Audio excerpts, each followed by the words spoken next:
Hello friends, स्वागत है आपका परीक्षा चिंतन पे। मैं विवेक मिश्रा आप लोगों का स्वागत करता हूं आज के इस नए वीडियो में, जो कि C TET, UP TET, super TET इनसे संबंधित कुछ महत्वपूर्ण क्वेश्चन हैं, जो कि बाल विकास एवं शिक्षा शास्त्र से महत्वपूर्ण क्वेश्चन है। 30 क्वेश्चन है जो कि कॉम्पिटेटिव एग्जाम में पूछे गए हैं और या पूछे जा सकते हैं, तो उन्हीं के स्कोर से ये महत्वपूर्ण क्वेश्चन है। आप इससे चेक कर सकते हैं कि आपकी प्रिपरेशन कितना हुआ है। 31 जनवरी को सी टेट का एग्ज़ाम होने वाला है। इसके बाद यूपी टेट का एग्ज़ाम फरवरी में, अभी डेट क्लियर नहीं है, 28 फरवरी को होने की संभावना है। तो उन्हीं के दृष्टिकोण से ये महत्वपूर्ण क्वेश्चन है बाल विकास एवं शिक्षा शास्त्र से। तो 30 क्वेश्चन है, इनमें से कितना सही होता है आपको ये कमेंट करके बताना है। आप कोई भी एग्ज़ाम दे रहे हो, सी टेट हुआ, जस्ट टेट हुआ, टीचर एलिजिबिलिटी टेस्ट जो है, आप टेट किसी राज्य का एग्ज़ाम दे रहे हो, तो उसमें बाल विकास एवं शिक्षा शास्त्र से महत्वपूर्ण टॉपिक से क्वेश्चन पूछे जाते हैं। तो उन्हीं के दृष्टिकोण से आज की इस वीडियो में हम कुछ महत्वपूर्ण प्रश्न हैं जो कि कॉम्पिटेटिव एग्जाम में पूछे गए हैं, उनको सेलेक्ट करके आप लोगों के बीच लेके उपलब्ध हुए हैं। चलिए स्टार्ट करते हैं। तो वीडियो को ज़्यादा से ज़्यादा शेयर करें। जिन्होंने टेलीग्राम ग्रुप नहीं ज्वाइन किया है वो टेलीग्राम ग्रुप को ज्वाइन कर सकते हैं। डिस्क्रिप्शन बॉक्स में हम टेलीग्राम का लिंक आपको उपलब्ध करा देंगे, तो वहाँ से ग्रुप को ज्वाइन कर सकते हैं, या आप टेलीग्राम पे @DRS परीक्षा चिंतन सर्च करके ग्रुप को ज्वाइन कर सकते हैं। चलिए स्टार्ट करते हैं। पहला प्रश्न है, शिक्षा मनोविज्ञान के अंतर्गत शिक्षा से संबंधित संपूर्ण व्यवहार तथा व्यक्तित्व आ जाता है। यह कथन किसका है? 4 ऑप्शन दिए गए हैं। ए है स्किनर का, बी है रूसो का, सी है डीवी का और डी है फ्रॉवेल का। तो इन चारों में से आपको बताना है कि शिक्षा मनोविज्ञान के अंतर्गत शिक्षा से संबंधित संपूर्ण व्यवहार तथा व्यक्तित्व आ जाता है, यह कथन किसका है? तो इस राइट आंसर जो हो जाएगा ए, स्किनर का ये कथन है। उन्होंने बताया था कि शिक्षा मनोविज्ञान के अंतर्गत शिक्षा से संबंधित संपूर्ण व्यवहार जो होता है तथा व्यक्तित्व, ये सभी जो हैं वो शिक्षा मनोविज्ञान के अंतर्गत आते हैं। तो राइट आंसर जो होगा ये स्किनर महोदय जो थे, उन्होंने यह कथन कहा था। तो राइट आंसर ए हो जाएगा। अगला प्रश्न है, प्रश्न संख्या 2, शिक्षा मनोविज्ञान का क्षेत्र इतना विस्तृत है तभी लोग मानते हैं कि जहाँ विज्ञान है वहीं मनोविज्ञान है। बी है जहाँ हवा है वहीं पर मनोविज्ञान है, सी है जहाँ घर है वहीं पर मनोविज्ञान है, और डी ऑप्शन दिया हुआ है जहाँ व्यवहार है वहीं मनोविज्ञान है। तो शिक्षा मनोविज्ञान का क्षेत्र जो है विस्तृत है, लोग मानते हैं कि तो जहाँ व्यवहार है वहीं मनोविज्ञान है, ये ऑप्शन जो है वो मानते हैं। तो शिक्षा मनोविज्ञान का क्षेत्र जो है वो जहाँ व्यवहार है वहीं मनोविज्ञान है। अगला प्रश्न है, प्रश्न संख्या 3, शिक्षा के क्षेत्र में मनोवैज्ञानिक आंदोलन का सूत्रपात करने वाले प्रकृतिवाद शिक्षा शास्त्री थे। 4 ऑप्शन दिया गया है। ए है रूसो, बी है वाल्टेयर, सी है अरस्तु, डी है काम्टे। तीन चारों में से आपको बताना है कि किसने शिक्षा के क्षेत्र में मनोवैज्ञानिक आंदोलन का जो है वो सूत्रपात किया था प्रकृतिवाद शिक्षा शास्त्री के रूप में। तो प्रकृतिवाद शिक्षा शास्त्री कौन थे, ये इस तरीके से प्रश्न में पूछ लिया जाता है। प्रकृतिवाद शिक्षा शास्त्री के नाम दे दिए जाएंगे, उनमें से कौन से प्रकृतिवाद शिक्षा शास्त्री हैं या नहीं है, इस तरीके से प्रश्न में पूछ लिया जाता है। तो इसमें में से आपको बताना है प्रकृतिवादी शिक्षा शास्त्री के अनुसार शिक्षा के क्षेत्र में मनोवैज्ञानिक आंदोलन का सूत्रपात किसने किया था। तो राइट आंसर जो होगा इसमें ए, रूसो ने है जो है वो प्रकृतिवादी शिक्षा शास्त्री थे। इन्होंने शिक्षा के क्षेत्र में मनोवैज्ञानिक आंदोलन का सूत्रपात किया था। तो राइट आंसर जो हो जाएगा ए हो जाएगा। अगला प्रश्न है, प्रश्न संख्या 4, शिक्षा मनोविज्ञान का शिक्षा में प्रयोग करने वाला विद्वान है। ए है पेस्टोलॉजी, सी है क्रो व क्रो, सी है हीगल, डी है रसेल। तीन चारों में से आपको बताना है कि शिक्षा मनोविज्ञान का शिक्षा में प्रयोग करने वाला कौन सा विद्वान था। 4 ऑप्शन इस तरीके से दिए हुए हैं, तीन में से आपको बताना था। तो इसमें राइट आंसर जो हो जाएगा वो पेस्टोलॉजी जो है थे विद्वान, उन्होंने शिक्षा मनोविज्ञान का शिक्षा में प्रयोग करने वाला बताया था। तो राइट आंसर जो हो जाएगा ए हो जाएगा। अगला प्रश्न है, प्रश्न संख्या 5, दो बालकों में समान मानसिक योग्यताएं नहीं होती हैं, यह कथन किसका है?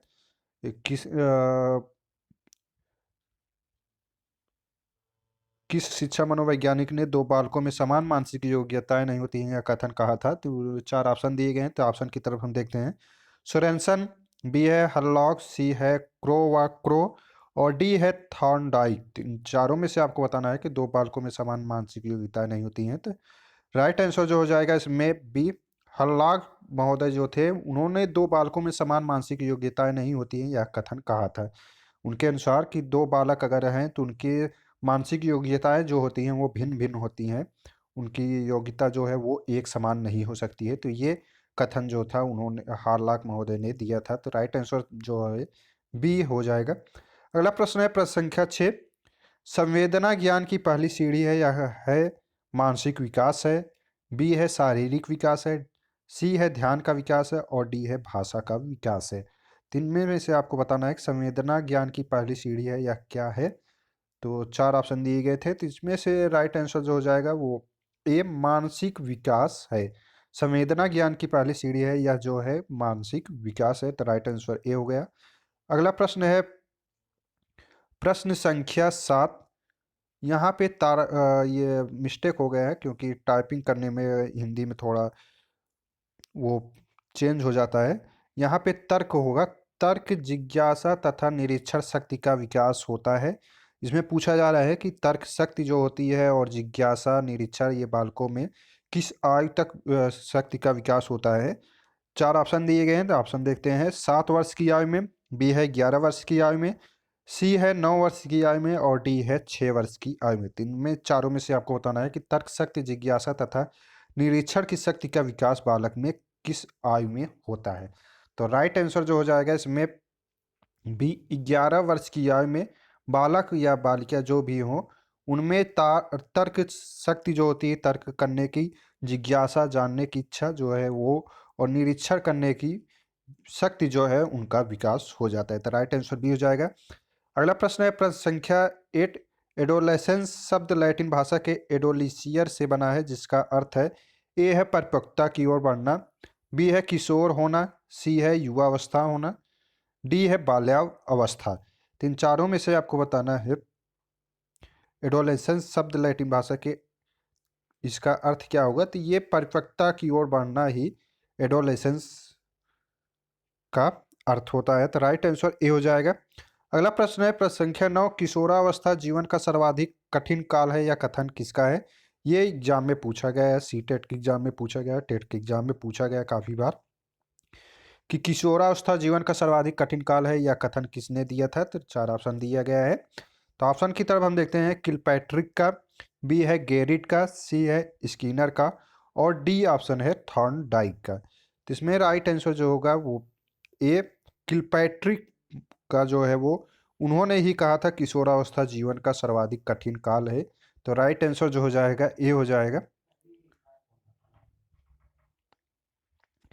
अगला प्रश्न है प्रश्न संख्या 10। मापन किया जाने वाला व्यक्तित्व का प्रत्येक पहलू वैयक्तिक भिन्नता का अंश है, या कथन है। चार ऑप्शन दिए गए हैं। ए है स्किनर का, बी है थॉर्नडाइक का, सी है क्रो व क्रो और डी है गेरिट का। तीन चारों में से आपको बताना है कि मापन किया जाने वाला व्यक्तित्व का प्रत्येक पहलू वैयक्तिक भिन्नता का अंश है, या कथन किसने दिया था। तो चार ऑप्शन में से राइट आंसर जो हो जाएगा वो ए स्किनर का यह कथन है, जिसमें उन्होंने कहा था कि मापन किया जाने वाला व्यक्तित्व का पहला प्रत्येक पहलू जो है वो वैयक्तिक भिन्नता का अंश होता है। तो राइट आंसर जो हो जाएगा यह कथन किसका है इसमें पूछा गया, तो स्किनर महोदय का था। तो राइट आंसर ए हो गया। अगला प्रश्न है प्रश्न संख्या 11। शिक्षा की दृष्टि से बालक की महत्वपूर्ण आवश्यकता क्या होती है। चार ऑप्शन दिए गए हैं। ए है शिक्षा की आवश्यकता होती है, बी है अच्छे भोजन की आवश्यकता होती है, सी है अच्छे कपड़ों की आवश्यकता होती है और डी है बालकों के साथ मनोवैज्ञानिक व्यवहार की आवश्यकता। तो इसमें में से जो शिक्षक जिससे बालक की महत्वपूर्ण आवश्यकता है तो वो महत्वपूर्ण आवश्यकता जो है वो डी ऑप्शन है। बालकों के साथ मनोवैज्ञानिक व्यवहार की आवश्यकता जो है वो शिक्षक जिससे बालक के लिए बहुत ही महत्वपूर्ण होती है। साथ ही साथ शिक्षा की आवश्यकता ये सब आवश्यकता होती है, लेकिन सबसे महत्वपूर्ण आवश्यकता जो होगी वो बालक के लिए बालकों के साथ मनोवैज्ञानिक व्यवहार की आवश्यकता की जानी चाहिए, जिससे बालक को पढ़ने और इन सभी में रुचि उत्पन्न हो सके। अगला प्रश्न है प्रश्न संख्या 12। मानव शरीर का आकार किस ग्रंथ की सक्रियता से बढ़ता है। चार ऑप्शन दिए गए हैं। तो ऑप्शन की तरफ देखते हैं। पिट्यूरी ग्रंथ, बी है पीनियल ग्रंथ, सी है एड्रिनल ग्रंथ और डी है थाइमस ग्रंथ। तो इन चारों में से आपको बताना है कि किस ग्रंथि के कारण जो है वो मानव शरीर का आकार जो है वो बढ़ता है, सक्रियता जो है वो बढ़ती है। तो राइट आंसर जो होगा इसमें बी, पीनियल ग्रंथ जो है इसके कारण जो है मानव शरीर का आकार जो है वो सक्रियता से बढ़ता है। तो राइट आंसर जो हो जाएगा बी। अगला प्रश्न है प्रश्न संख्या 13। बालक की वृद्धि रुक जाती है, चार ऑप्शन दिए गए हैं। ए है शारीरिक परिपक्वता प्राप्त करने के बाद, बी है विवाह होने के पश्चात, सी है लगभग 16 वर्ष पश्चात और डी है जीवन पर्यंत चलती है। तो इसमें राइट आंसर जो होगा बालक की वृद्धि जो है वो रुक जाती है। तो इसमें से ए ऑप्शन जो है वो सही है। शारीरिक परिपक्वता प्राप्त करने के बाद जो है बालक की वृद्धि जो है वो रुक जाती है। तो राइट आंसर जो हो जाएगा 13 में ए होगा। अगला प्रश्न है प्रश्न संख्या 14। बाल विकास को कितनों भागों में बांटा गया है, चार ऑप्शन दिए गए हैं। बाल विकास जो है वो कितने भाग में बांटा जाता है। ए है 2, बी है 3, सी है 4 और डी है 6। इन चारों में से आपको बताना है कि बाल विकास जो है वो कितने भाग में बांटे गए हैं बाल विकास को। तो बाल विकास जो है वो 4 अवस्था में बांटा गया है। शैशवावस्था, बाल्यावस्था, किशोरावस्था और प्रौढ़ावस्था, ये 4 अवस्थाएं हैं। इनसे कॉम्पिटिटिव एग्जाम में पूछा जाता है। तो कौन कौन से अवस्थाएं होती हैं बाल विकास की वो पूछा जाता है एग्जाम में। तो सॉरी शैशवावस्था हो जाएगा, इसके बाद बाल्यावस्था होगा, इसके बाद किशोरावस्था होता है, उसके बाद प्रौढ़ावस्था। तो ये सभी 4 अवस्थाएं हैं बाल विकास की। तो राइट आंसर जो हो जाएगा सी हो जाएगा। अगला प्रश्न है प्रश्न संख्या 15। बाल्यावस्था का समय क्या है, ये पूछ लिया जाता है एग्जाम में। तो ये काफी बार एग्जाम में पूछा भी गया है। बाल्यावस्था का समय कितने कब से कब होता है। ए है जन्म से 5 वर्ष तक, बी है 4 से 8 वर्ष तक, सी है 12 से 18 वर्ष तक और डी है 5 से 12 वर्ष तक। तो इसमें राइट आंसर जो होगा 5 से 12 वर्ष तक की अवस्था जो है वो उसे हम बाल्यावस्था कहते हैं। जबकि जन्म से लेके 5 वर्ष तक की अवस्था जो है वो शैशवावस्था होती है। और 12 से 18 वर्ष की अवस्था जो है वो किशोरावस्था है। 18 वर्ष से के बाद जो होती है उसे हम प्रौढ़ा अवस्था कहते हैं। तो ये चारों अवस्थाएं हैं। तो इनमें में से जन्म से 5 वर्ष तक का अवस्था जो हो जाएगा शैशवावस्था हो जाएगा। 12 से 18 वर्ष जो है किशोरावस्था और 5 से 12 वर्ष जो है वो बाल्यावस्था है। तो प्रश्न में पूछा गया है बाल्यावस्था का समय। तो प्रश्न डी ऑप्शन जो है वो सही हो जाएगा, 5 से 12 वर्ष तक।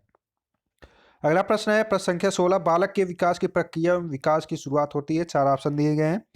ए है व्यक्तित्वहीन, बी है अंतर्मुखी व्यक्तित्व, सी है बहुमुखी व्यक्तित्व और डी है उभयमुखी व्यक्तित्व। तो इसमें से राइट आंसर जो होगा सी होगा, बहुमुखी व्यक्तित्व जो है बालक के विकास की प्रक्रिया एवं विकास की शुरुआत जो है वो होती है बहुमुखी व्यक्तित्व के रूप में। तो राइट आंसर सी हो जाएगा। अगला प्रश्न है प्रश्न संख्या 17। शिक्षा मनोविज्ञान किस प्रकार का पूर्वानुमान कर सकता है, चार ऑप्शन दिए गए। कारणों का, बी है संबंधों को का ज्ञात करने का, सी है समुचित भविष्यवाणियों का और डी है उपयुक्त सभी। तो इसमें से राइट आंसर जो होगा बी, संबंधों को ज्ञात करने का शिक्षा मनोविज्ञान का जो है वो पूर्वानुमान कर सकता है। संबंधों को ज्ञात करने के लिए के अनुसार ये पूर्वानुमान लगा सकता है। तो राइट आंसर बी हो जाएगा। अगला प्रश्न है प्रश्न संख्या 18। शिक्षा मनोविज्ञान सच्ची परिस्थितियों के मनोवैज्ञानिक पक्ष का ध्यान है, यह कथन किसका है, चार ऑप्शन दिए गए हैं। इन चारों में से आपको बताना है कि शिक्षा मनोविज्ञान सच्ची परिस्थितियों के मनोवैज्ञानिक पक्ष का ध्यान देता है। तो ए है सी एच जुड का, बी है क्रो व क्रो का, सी है ट्रो का और डी है कॉल्सनिक का। तो इसमें में से राइट आंसर जो होगा वो ट्रो जो है उनका ये कथन था कि शिक्षा मनोविज्ञान जो है वो सच्ची परिस्थितियों के मनोवैज्ञानिक पक्ष का जो है वो ध्यान रखता है। तो राइट आंसर जो होगा सी होगा, ट्रो ने ये कथन कहा था। अगला प्रश्न है प्रश्न संख्या 19। आप मुझे बालक दे दीजिए, आप उसे जैसा बनाना चाहते हैं मैं वैसा ही बना दूंगा, यह मत है। चार ऑप्शन दिए गए। ए है वाटसन का, बी है एडलर जुंग का, सी है कोहलर का और डी है जॉन का। तो इसमें से राइट आंसर जो होगा ए, वाटसन का यह कथन है कि उन्होंने कहा था कि आप मुझे बालक दे दीजिए, आप उसे जैसा बनाना चाहते हैं मैं उसे वैसा ही बना दूंगा। तो यह कथन जो है वो वाटसन का था। तो राइट आंसर ए हो जाएगा। अगला प्रश्न है प्रश्न संख्या 20। अध्यापक की सहायता शिक्षा मनोविज्ञान करता है। ए है मूल्यांकन विधियों के ज्ञान से, बी है पाठ्य पुस्तक के चयन में, सी बालक को समझने के लिए, और डी है उपयुक्त सभी सही है। तो इसमें से जो है अध्यापक की सहायता के लिए शिक्षा मनोविज्ञान जो है वो मूल्यांकन विधियों के ज्ञान से ये भी करता है, पाठ्य पुस्तक के चयन में भी सहायता करता है, बालक को समझाने के लिए भी शिक्षा मनोविज्ञान जो है वो अध्यापक की सहायता करता है। तो ये तीनों कथन जो दिए गए हैं सत्य हैं, इसलिए ऑप्शन डी जो दिया गया है वो उपयुक्त सभी सही है। ये कथन जो है वो सत्य है। तो राइट आंसर डी हो जाएगा। ये सभी जो कथन दिए गए हैं वो शिक्षा मनोविज्ञान के द्वारा अध्यापक की सहायता की जाती है। अगला प्रश्न है प्रश्न संख्या 21। बच्चे को माँ का दूध न पिलाने पर किसका दूध दिया जाना चाहिए? चार ऑप्शन दिए गए हैं। ए है भैंस का, बी है गाय का, सी है बकरी का, और डी है ऊँट का। तो इसमें से राइट आंसर जो होगा बी होगा। गाय का दूध जो है हम उसे पिलाते हैं। यदि अगर बच्चे को माँ का दूध नहीं मिल रहा है तो हम गाय का दूध जो है वो उसे पिलाते हैं, क्योंकि गाय का दूध जो होता है वो और माँ का दूध जो होता है दोनों का केमिकल कंपोजिशन जो होता है वो सेम होता है। उसमें जल की मात्रा और प्रोटीन, फैट, ये सभी जो होते हैं वो दोनों बराबर लगभग पाए जाते हैं। इसलिए जो है बच्चे को अगर माँ के दूध ना मिल रहा हो तो उसे हम गाय का दूध जो है वो पिलाते हैं। अगला प्रश्न है प्रश्न संख्या 22। बच्चे को लगभग कितने महीने के अंदर हंसना आ जाता है? चार ऑप्शन दिए गए हैं। ए है 6 महीने के अंदर, बी है 8 महीने के अंदर, सी है 3 महीने के अंदर, और डी है 4 महीने के अंदर। तो इसमें से राइट आंसर जो होगा, अगर आप देखेंगे छोटे बच्चे को जन्म के 3 महीने के बाद किसी बच्चे को अगर देख रहे हैं तो 3 महीने का अगर बच्चा है तो वो जो है उसे हंसना आ जाता है। तो राइट आंसर जो होगा सी होगा। 3 महीने के बच्चे जो होते हैं वो हंसना स्टार्ट करते हैं। तो राइट आंसर सी हो जाएगा। अगला प्रश्न है जन्म के समय बच्चे का भार लगभग कितना होता है? चार ऑप्शन दिए गए हैं। 3 से 4 किलो, बी है 6 से 8 किलो, सी है 4 से 6 किलो, और डी है 2 से 3 किलो। तो इसमें में से सही ऑप्शन जो होगा ए 3 से 4 किलो जो है वो जन्म के समय बच्चे का भार जो होता है वो लगभग होता है। कभी कभी ये पाउंड्स में पूछ लिया जाता है कितने पाउंड का होता है। तो ये आपको कमेंट बॉक्स में बताना है कि कितने पाउंड का जन्म के समय बच्चे का वेट जो है वो होता है। तो इसमें जो है 3 से 4 केजी जो है वो जन्म के समय बच्चे का भार होता है। तो राइट आंसर ए हो जाएगा। अगला प्रश्न है प्रश्न संख्या 24। जन्म के समय बच्चे की लंबाई लगभग कितनी होती है? ए है 2 से 4 फीट, बी है 3 से 4 फीट, सी है 1 सही 1/3 फीट से लेके 1 सही 1/2 फीट, और डी है 1 सही 1/3 से 2 सही 1/4 फीट। तो इसमें में सही ऑप्शन जो होगा वो सी होगा। अगला प्रश्न है प्रश्न संख्या 25। जिन बातों को किसी भी प्रकार से मापा जा सकता है और जिनमें ऊर्ध्वमुखी बड़ा होता है उसे कहते हैं। चार ऑप्शन दिए गए हैं। ए है बुद्धि, बी है वृद्धि, सी है विकास, डी है इनमें में से कोई नहीं। इसमें में से सही ऑप्शन जो होगा बी वृद्धि जो है वो जिन बातों को किसी भी प्रकार से मापा जा सकता है। तो वृद्धि जो है वो हम ऊर्ध्वमुखी रूप में बड़े रूप जो होता है उसे हम किसी भी प्रकार से माप सकते हैं। तो वृद्धि जो है वो मापा जा सकता है। अगला प्रश्न है प्रश्न संख्या 26। बौद्धिक शब्द किससे बना है? चार ऑप्शन दिए गए हैं। बुद्धि, बी है वृद्धि, सी है शरीर, और डी है मन। तो इन चारों में से आपको बताना है कि बौद्धिक शब्द जो है वो किससे बना है। तो राइट आंसर जो हो जाएगा इसमें ए बुद्धि से जो है वो बौद्धिक शब्द बना हुआ है। बुद्धि शब्द जो है ए उनसे बौद्धिक शब्द का निर्माण हुआ है। अगला प्रश्न है प्रश्न संख्या 27। बालक अपनी शैशवावस्था में किससे सीखता है? चार ऑप्शन दिए गए हैं। ए है संज्ञानात्मक, बी है प्रत्यक्ष, सी है प्रकार्यात्मक, और डी है समस्त। तीन में सही ऑप्शन जो हो जाएगा वो बी प्रत्यक्ष जो है वो बालक अपनी शैशवावस्था में सीखता है। अगला प्रश्न है प्रश्न संख्या 28। शारीरिक विकास का क्षेत्र है। ए है स्नायुमंडल, बी है मांसपेशियों की वृद्धि, सी है एडुगेनगलैंड्स, और डी है उपयुक्त सभी। तो इनमें में सही ऑप्शन जो होगा वो डी होगा। स्नायुमंडल, मांसपेशी, विकृत, एडेग्रालेंड्स जो है, इन सभी जो हैं वो शारीरिक विकास के क्षेत्र हैं। तो राइट आंसर डी हो जाएगा। अगला प्रश्न है, शिक्षा मनोविज्ञान का संबंध है। चार ऑप्शन दिए गए हैं। ए है केवल मनोविज्ञान से, बी है केवल दर्शन से, सी है केवल मानविकी से, डी है सभी विषयों से। तो इसमें में से राइट आंसर जो हो जाएगा डी, सभी विषयों से। शिक्षा मनोविज्ञान का संबंध जो है वो मनोविज्ञान से भी है, दर्शन से भी है और मानविकी से भी है। तो ये राइट आंसर जो होगा इसमें डी होगा। अगला प्रश्न है 30, शिक्षा मनोविज्ञान का केंद्र है। चार ऑप्शन है, बालक, बी पशु, सी शिक्षक और डी पाठ्यक्रम। तो इन चारों में से जो है शिक्षा मनोविज्ञान का केंद्र जो होता है वो बालक होता है। बालक के केंद्र में रख के ही शिक्षा मनोविज्ञान किया जाता है। तो राइट आंसर जो होगा ए होगा, बालक। तो इस तरीके से कुछ महत्वपूर्ण 30 क्वेश्चन थे। कितना आपका सही हो रहा है कमेंट बॉक्स में बताएंगे। वीडियो पसंद आया हो तो लाइक, सब्सक्राइब, शेयर जरूर करें। वीडियो को लास्ट तक देखने के लिए धन्यवाद।